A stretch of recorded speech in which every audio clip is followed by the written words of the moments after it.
Meanwhile, no Ben Simmons for game 4. Shocker. Where are all those people, Michael Holley, that was telling me that the Nets won this trade? Where are all those people? Oh, the Nets won this trade. I'm like, how they want a trade when the main piece ain't played? The Sixers won that trade just off the strength of the fact that Simmons is now their problem. That alone makes the Sixers the winners in that trade. So let's just put that to bed now. Simmons ain't playing, back soreness, or so he says. We'll get to that storyline in a second. But I do want to start as we welcome in Vincent Goodwill, Kurt Helin, friends of the show from Yahoo Sports and Pro Basketball Talk, respectively. Let's do it this way. Let's get everybody's opening salvo. Vinny is going to game 4, dressed for a funeral appropriately enough in Brooklyn. He was at game 3. Kurt, start with you. Vinny, you go next. And Holly, if you want to join in and play this game too, be my guest, of course. What is your headline off of Nets 3, Celtics nothing as we enter into game 4, Kurt Helin? What's your headline for this series? Awesome. Brooklyn's got a lot of work to do in the offseason, right? Like, Kevin Durant will come back and he'll be fine. Does he just look tired, guys? Doesn't he just look kind of like beaten down by the season and everything he's had to deal with? And he's out there like, yeah, we got one more game. And then we'll be done. I don't think it's a coaching change, man. But they've got to – I don't know how they're going to get younger and more athletic and more defensive, because there's 29 other teams trying to do that exact same thing, but they better get younger, more athletic, and defensive in the offseason. This is not a team that looks ready to compete for anything, even if they do gel. Vinny, Kurt is already in the offseason. What's your headline? 1, 2, 3, Bora Bora. I feel like Cancun is a little bit too passe at this point. It's a little too commercial. I feel like not only have the Nets checked out, they are exactly who we thought they were. If you thought the Nets were a team that did not have a connective tissue, or you thought that the Nets were a team that doesn't have a competitive character outside of some of the more proven people on this ball club, they have shown to be, maybe they've shown to be gutless. Maybe they've shown to be lack of adjustments. Maybe they've shown to be all the things, all of the fears that all of their detractors thought that they were. This is it. Kevin Durant went from Golden State and managed to bring none of the Warriors championship medal and environment with him. It is utterly amazing how you couldn't bring a little bit of what their championship culture was into this situation. And now he's going to have to wear this. As a player who I think is the baddest man alive, he's going to have to wear getting swept in the first round. And think about it, guys. Every other team in the NBA playoffs has won a game, and yet the Brooklyn Nets of all teams are getting ready to go home, because who wants to go to Boston for game 5? That's right. Well, you know what it is, Mike? I'm gonna keep it simple. Hey, Steve Nash, say hello to LinkedIn, because that resume, put your resume out there. Kevin Durant is not going to be the one who wears it. Steve Nash is going to be the one who has to wear it, because I know Kyrie was a part-time player and all that stuff. James Harden wanted out. But even with Kevin Durant and Kyrie, you haven't gotten the most as a coach out of what's in front of you. Wait, hold on. No, Michael Holley. And that's the definition? Hey, hold on a second. Did you not hear that wonderful montage that y'all played before y'all brought us in this 4-box, where Kyrie Irving said, I don't know how you managed to make up all this lost time from October to now, and the Brooklyn Nets and the Boston Celtics happen to be gelling from Christmas. You remember Christmas, that holiday that James Harden was still playing on the Brooklyn Nets? That holiday where Kyrie Irving was still, waiting for clemency from the New York City mayor. All the times that teams managed to build up in jail because they use 82 games to build good habits, while you use 82 games to collect checks and chill. You don't know how that managed to work. You don't know how the Celtics are managing to play better, and you looking like a bunch of strangers. Yeah, it's real easy to bang on Steve Nash. You are absolutely right. And he could very well lose his job, because that's what happens in the NBA. But this roster looks small. It looks thin. It looks like you got a bunch of 6'2" dudes, and then you got Kevin Durant. You tell me how this looks like a championship roster, even if all things are equal. Kevin Durant is going to wear this, and everybody else is going to sort of have a little shrapnel of blame. but it's more than just Kevin Durant. It's coaching, it's front office, it's team culture, it's what's been excused, what's been encouraged, all of those things, including Kevin Durant, who shouldn't escape it, but it's all of those things. So wait, let me ask you this, because what's interesting is the reaction. Benny, you've been trumpeting for years that Kevin Durant's the best player in the league. What's fascinating is the response to Kevin Durant's struggles, as if Game 5 and 7 just last year didn't happen, as if he hasn't been in the conversation for best player in the league for years, if he is not a two-time Finals MVP. The Tatum Brown thing, because here's the simple thing, by the way, Vinny, is Kyrie is like the rest of us, searching for explanations when it's really quite simple. Boston's better. Their dynamic duo is every bit as dynamic, if not more dynamic, than at this point Durant and Kyrie put together. Kurt, I want to start with you, though. When it comes to the idea that Jason Tatum is approaching, if not passing, Kevin Durant on the NBA hierarchy, Michael and I were talking about this earlier. I'll go to Kurt, then you, Vinny. Isn't it possible to be the best player in the series but not be the better player overall? Because it feels too soon to anoint Jason Tatum as superior to Kevin Durant. Yeah, Kevin Durant still has the resume. I remember there were Olympics last summer where Kevin Durant was the best player walking the face of the earth and got a gold medal for this country because of it. And on down the line, I still think he is able to hit highs higher than anybody else. He can be the best player on the walking the face of the earth. But you're right, he's not in this series, and Jason Tatum's taking his star turn. Jason Tatum is the guy with the primary defensive responsibility. Yeah, they're bringing help, and they've got all sorts of length, and getting Robert Williams back helps a ton. But this has been Jason Tatum from the start. He has been the best player in this series. He was on my MVP ballot. He's going to be all NBA. I think he's finally I think to cement that in people's minds, you've got to do it in the playoffs. Dude's doing it in the playoffs. Dude has been the best, maybe the best player in the playoffs so far. Well, to the best player in the playoffs, I think there's a gentleman in Miami named Jimmy Butler who is just completely destroying the Atlanta Hawks right now. That's something. Joel Embiid's been pretty good. Yeah. Yeah, but to your question, can you be the best player in a series and not the best player in the sport? I come from a city called Detroit, where Isaiah Thomas routinely outplayed Michael Jordan in playoff series, but Michael Jordan was still the baddest dude walking the face of the earth. So yes, and I do think that Jason Tatum is having a type of series, a type of 6-month stretch where his defense is matching up to his profile, where he's 6'8" and he's playing bigger, playing taller, he's playing smarter. Those step back, hand in the face jump shots aren't as prevalent. I don't even think he played a great game 3, but he grinded himself into it. He worked himself into a game where you look at me like, man, you got 27 points in the second half, and I don't remember you playing really well. That to me is a mark of a superstar, and I did vote him on my MVP ballot. He was in my top 5. He was on my all-first team because of the work that he's done on both ends of the floor. This just happens to be a situation where, similar to maybe LeBron in 2011 against Dallas or Michael Jordan against the Pistons with the Jordan rules, we've seen the KD rules, and he doesn't know what to do. And he doesn't have the help, to be perfectly honest, from the sideline or on the floor. That's right. So check it. Let's unpack this Simmons thing. Michael, I'm going to say something that's going to shock you, given some of the Ben Simmons conversations we've had over the course of this show's brief history. I actually feel sorry for Ben Simmons today. I feel sorry for Ben Simmons today. He has zero credibility, okay? But he may actually be hurt. But nobody can take anything he says at face value. And Kurt, you and I talked about this last week.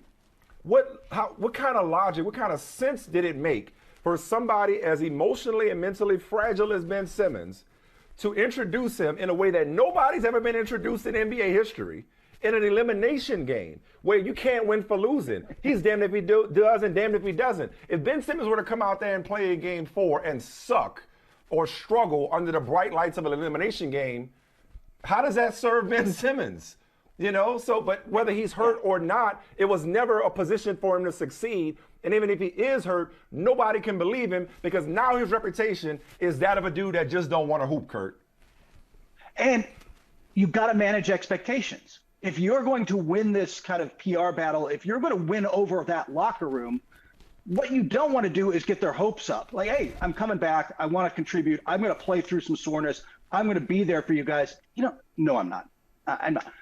Yeah, maybe he is genuinely sore. Maybe it hurts too much to play. I I can't, none of us can say for sure what he feels, but I got to think that plays poorly in the locker room. He didn't manage expectations. Everybody built his expectations of a return up, even if it's 10 or 15 minutes a night that wasn't going to go very well. Then he pulls out at the last minute. It's going to end poorly. It just feels like he's got a lot of work to do now to rebuild that in Brooklyn. The crazy part to me is that on a team with Kyrie Irving, Kyrie is the second most unreliable player on a roster. Can you imagine a world in which staycation Kyrie is more reliable than someone else who's presumably healthy and able to play? And that's the thing. We don't know that he's healthy to play. We don't know. But the thing is, he does not have the credibility. He does not have the sweat equity with the public, with his teammates, or the NBA world at large for anyone to say that they know what's going through Ben Simmons' body right now. And secondly, y'all, wasn't Ben Simmons the guy that had the mental issues in Philadelphia that he was going to have to clear? Not saying he was crying wolf, but if those mental issues are true, you're going to throw him into an elimination game against the Boston Celtics, a Boston Celtics team that has routinely punked him on the floor. You're going to put him out there. Now, is he going to be worthy of some criticism because you go and try to ramp up through the back injury and you wake up with soreness and you say no? I mean, usually what happens is if you work out your back, you're going to have some soreness the next day. It's just whether you're deciding to go through it for sake of the team. Like even James Harden, who I'm not a huge fan of his basketball character, he went and gutted it out last year on that hamstring, and we all knew that hamstring was in really, really bad shape. So as the Brooklyn Nets move forward, they have to decide. You don't have just one question mark on this roster. We have two question marks. And what trade value does either one of them have if we're going to be able to move forward? This looks like a hot ass mess. There you go. Trade value. Trade value. It's not even trade value. You got to sign Kyrie this summer. He's a free agent. You've got to pay him more money. If you want Kyrie there, you got to do it. And that's the question. I don't know if they want to continue down that path. Who's in charge? But who's in charge? On Ben Simmons. Who's in charge? Well, that's another one. You said if they want him there, who's in charge? His buddy Kevin Durant gets to make this decision. It might be Sean Marks. It might be the ownership level, Joe Tsai. I don't know, but I do know this. I feel very strongly about this. I wouldn't be shocked, fellas, if Ben Simmons never plays a game for the Brooklyn Nets. Kurt, you asked the question earlier. How do you get younger? How do you get more athletic? Maybe Ben Simmons is a part of that. So he's traded from Philadelphia to Brooklyn. Maybe Brooklyn has seen enough without even seeing him on the floor, and you use him as a chip, even though it's a low-value chip, you use him as a chip to get some other players in who at least want to compete. They may not get dollar for dollar. You may not get similar players, but you get somebody who wants to play. I wouldn't be surprised if he never plays a game for the Brooklyn Nets.